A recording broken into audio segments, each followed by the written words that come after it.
Do you ever find yourself reaching for a snack even though you just ate?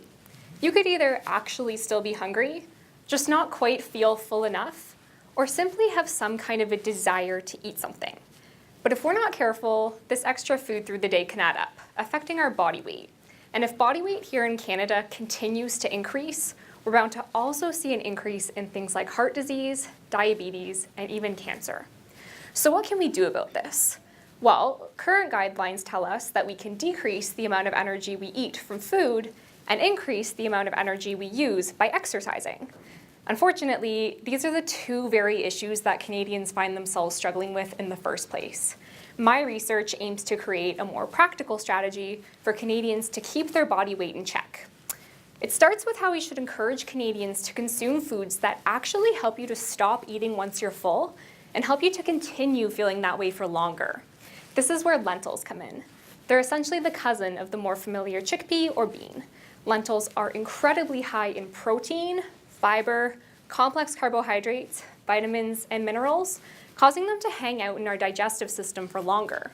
This makes lentils a prime candidate for appetite control, causing us to not want to reach for that extra snack after we eat.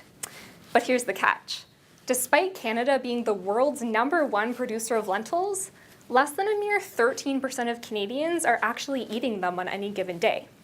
So, we took ingredients of lower nutritional value that Canadians do eat, rice and flour. We cooked either rice or lentils into a chili, and either flour or lentils into a muffin. We tested whether people had a better appetite response when the lentils were incorporated into these foods. In other words, would they feel fuller, less hungry, and have less of a desire to eat afterwards? We found that the lentil chili had these effects, but the lentil muffin did not, even though they had the same amount of lentils in them. So what was the difference? Well, it turns out that the lentil chili, which helped control appetite, was well liked compared to the rice chili.